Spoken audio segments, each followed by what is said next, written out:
Gjyqtari Astrid Kalaja është vrarë si shtam në sallën e gjyqit. Cila ka qenë dinamika e ngjarjes?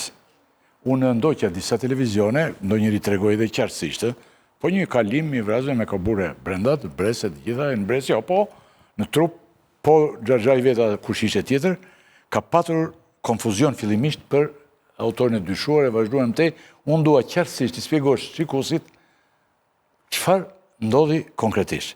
Çfarë dim deri në çastet që ne po flasim? Atëherë ka qenë një seancë gjyqësore e cila ishte caktuar në orën 14 në gjykatën e apelit me jurisdiksion të përgjithshëm në Tiranë.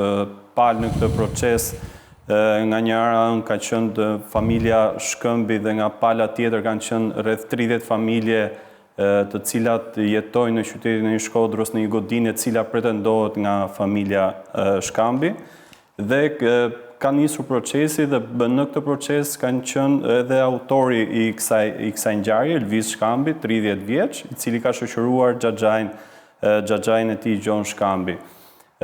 Ka kaluar kontrollin e sigurisë në gjykatën e apelit me jurisdiksion të përgjithshëm, ka filluar procesi gjyqësor, ka zgjatur rreth deri në orën 15. Një sekond vetëm. Te dera, se mua më ka ndodhur të rëndom të gjykatat, ka një aparat. Po. Jep sinjal nëse ke dhe sirolaps jo më kobure. Si duke qenë që gjykata e apelit ka gjithmonë një fluks të madh njerëzish, zoti Rakipi, një pjesë e qytetarëve, palëve, po them në një farë mënyrë mund ta kalojnë këtë proces edhe pa kaluar në këtë detektor. Dhe kjo ndodh rëndom si në gjykatën e shkallës së parë penale, po them, aty ku ti ke qenë shpesh, por edhe në gjykatën e apelit. Dhe ka filluar procesi gjyqësor, ka zgjatur rreth 1 orë 30 minuta. Vendimi i gjyqtarit Astrid Kalaja nuk ka qenë në favor të familjes Shkambi dhe në këtë moment 30 vjeçari ka nxjerr pistoletën të cilën e kishte me vete, ka qelluar 2 herë në drejtim të gjyqtarit dhe më pas në drejtim të dy personave të tjerë të cilët ndodheshin në sallë, të cilët ishin palë kundërshtare me personat e tjerë ishin dëgjonin? Sigurisht ishin dhe ata palë në proces, dëgjonin dhe ato. Ishin pala kundërshtare familjes Shkambi. Pala kundërshtare, po. Dhe kanë qelluar edhe në drejtim të tyre dhe më pas të paktën sipas dëshmive paraprake, pistoleta ka qenë bosh pasi ai ka dalë nga salla e gjyqit, pasi ka mbaruar plumbat dhe ja ka dorëzuar rojës së gjykatës, më pas ka pritur policinë në oborrin e gjykatës së apelit, ku i ka thënë që ai është autori i kësaj ngjarje dhe më pas është bërë arrestimi i tij. Më pas gjyqtari është transportuar me urgjencë drejt spitalit ushtarak apo spitalit të traumës dhe atje ka gjetur ka humbur edhe jetën, ndërsa 2 personat e tjerë nga informacionet që kemi ndodhen jashtë rreziku për jetën, por janë në kujdesin e mjekëve.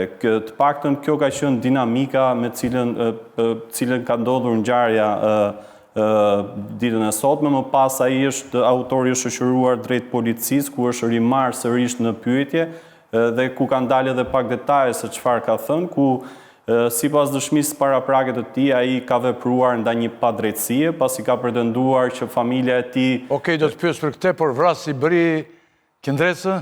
Jo, me informacionin që kemi nuk ka bërë qendresë. Si është u dorëzua? Thjesht u dorëzua dhe priti edhe pak nga informacionet që kemi ka pritur dhe policinë dhe në një farë mënyrë është bërë dhe arrestimi i tij, më pas është dorëzuar është shoqëruar drejt drejtorisë së policisë së Tiranës, ku është rimarrë sërish në pyetje dhe ka deklaruar se i është bërë një padrejtësi atij dhe familjes së tij. Atëherë me që ai ka deklaruar që i është bërë një padrejtësi, asgjë nuk e justifikon vrasjen, vrasja nuk justifikohet në asnjë mënyrë. Megjithatë, ne jemi në punë dhe do të diskutojmë cili ishte arsyeja që ndodhi kjo vrasje. Çfarë është çështja që po gjykohej nga Kalaja, një gjyqtar me eksperiencë 30 vjeçare apo jo? Në fakt është një... Dhe thuhet se bëhet fjalë për konflikt pronësie në Shkodër. Çfarë dini ju konkretisht? Unë pas disa kronika, dolën dhe fqinjet që dalin në këtë rast për televizion e flasin e gjithë. Por çfarë ishte, që ta dinë njerëzit, çfarë ishte ky konflikt? Atëherë bëhet fjalë për një çështje pronësie dhe një godinë 3 katëshe e cila ndodhet në qytetin e Shkodrës, e cila ka shërbyer më përpara si ish rezervë në këtë qytet, dhe pretendoi nga familja Shkambi sa pasi ishte... Ish rezervë do të thotë depot e rezervës. Po, kohën e komunizmit. Kohën e komunizmit quheshin depo, po. Pasi Pikërisht kjo godin Trekaçe, ku në vitin 93 në këtë godin janë strehuar, po them, familje të cilat ishin në nevojë në qytetin e Shkodrës dhe janë rreth 30 apo 31 familje. Dhe familjet pretendojnë që kanë dokumentacion të rregullt, edhe familja Shkambi pretendonte që kishte dokumentacion që ishte pronare e kësaj godine, pasi bëhet fjalë që kjo godin ishte shtetëzuar në vitin 45 apo 46 dhe më pas gjatë periudhës së demokracisë, familja Shkëmbi pretendonte që ti rikthehej. Ka nisur një proces gjyqësor mes palëve në gjykatën e shkallës së parë në Shkodër, ku familja Shkambi e ka fituar këtë proces gjyqësor, por familjarët e kanë hedhur sërish në gjykatën e apelit, ku pretendojnë që familja Shkambi ka probleme me dokumentacionin dhe ka dokumenta të falsifikuara në këtë dosje. Fillimisht procesi ka nisur në gjykatën e apelit në Shkodër, por për shkak të hartës gjyqësore më pas dosja është transferuar drejt kryeqytetit, ku edhe zhvilloi procesi hetimor dhe paga shumë, kjo është ajo që ka ndodhur dhe gjykatë si pretendonte edhe sot ka pretenduar në vendimin e tij që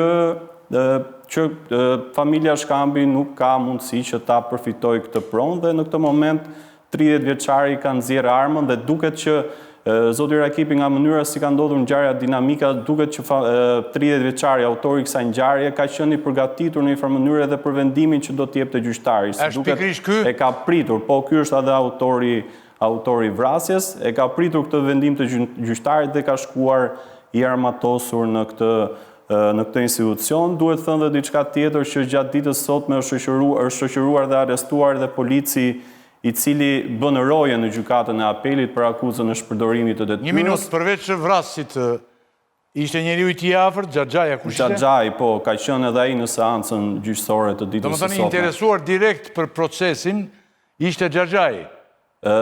Familja Shkambi, por Xhaxhaj i tij, Gjon Shkambi, ishte personi i cili merrej posaçërisht me këtë proces gjyqësor edhe me problemet e pronësisë që kishte familja Shkambi në qytetin e Shkodrës, pasi në dijenin time kanë pretendojnë edhe disa prona të tjera në qytetin e Shkodrës. Ç'punë bënte vrasi? Apo si ishte fare?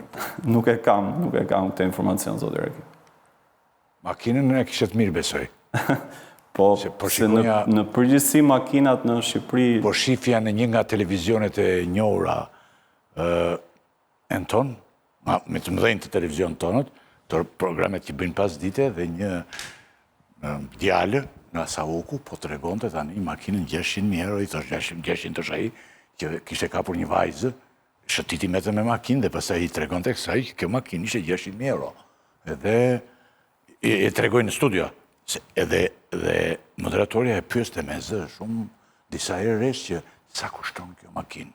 E sa qef kisha dhe unë të typja aty e tjera. Pra, ti nuk e di tani që ky ishe në punë ose jo. Jo, ndoshta është se Brezi X quhet ky. Brezi X quhet ky i fundit yni. Ky është Brezi, këto dy brezët e fundit janë breza në çuditshëm. Generata. Breza quhen breza këta. Jo, generata e mbajnë. Po breza pra se e lexova tani freskët. Të dy brezët e fundit, të cilët nuk kanë qenë fare edhe në përshkolla Tela. Nuk kanë vajtur në përshkolla, kanë marrë diploma nga 3-4, i kanë futur në përgjepa. Kishin bërë një ndryshim se Nepal e ndryshuan ndryshim. Tani, edhe një pyetje, Xhevair, përpara se ne të ndajmë bashkë, është edhe njëherë do të shpjegosh për shikuesin se tani aty është ajo vegla ore që do futesh. Si ka mundur autori se të dy, edhe 30 vjeçari, edhe Xhaxhaji, ishin të armatosur. Si ka mundësi hynë aty tani? Apo ka marrë një lek polici? Ndoshta? Sigurisht që ky do të jetë pjesë e procesit hetimor, por fakti është që nëse polici ka marrë para apo jo, por nuk besoj që jemi përballë këtij rasti, pasi pastaj do të komplikoheshin shumë gjërat për sistemin për sistemin se si funksionojnë gjykata dhe sidomos sistemi i drejtësisë. Por fakti është që 30 vjeçari ka hyrë armatosur, ka shmangur kontrollin e policisë në gjykatën e apelit me jurisdiksion të përgjithshëm dhe sigurisht që ka kryer edhe vrasjen dhe ky do të jetë një hetim i cili do të përcaktojë shumë gjëra për shkak edhe të po them dinamikës, mënyrës si ka ndodhur, personave që janë të përfshirë, nëse ka pasur persona të tjerë të cilët janë të përfshirë dhe këto do të vinë nga hetimi dhe një faktor shumë i rëndësishëm në këtë hetim do të jetë edhe telefoni i autorit, por edhe telefoni i xhaxhait të tij për të parë nëse ata kanë komunikuar me njëri tjetrin përpara se të vinin në qytetin e Tiranës, gjatë këtyre ditëve të fundit, për të parë nëse kishim të bënim me një plan të mirë organizuar, pasi që kjo është një vrasje me paramendim nuk do shumë mënd, sepse ai e ka marrë pistoletin me vete dhe në një farë mënyrë ka qenë i përgatitur për të kryer vrasjen dhe në një farë mënyrë ka pritur edhe vendimin që do të jepte gjyqtari, pasi në këtë proces gjyqësor janë zhvilluar disa seanca dhe pak a shumë palët e dinë se nga cili krah do të hanojë edhe peshorja e drejtësisë. Por duhet thënë dhe diçka që unë kam përshtypjen që ky është rasti i vetëm që në këto kam përshtypjen ndoshta Koli dhe Ferdinandi mund ta ndihmojnë që një zyrtar i këtij vendi vritet duke qenë në detyrë. Sigurisht kjo është vrasje për shkak detyrës, por vritet duke ushtruar detyrën me mantelin e gjyqtarit.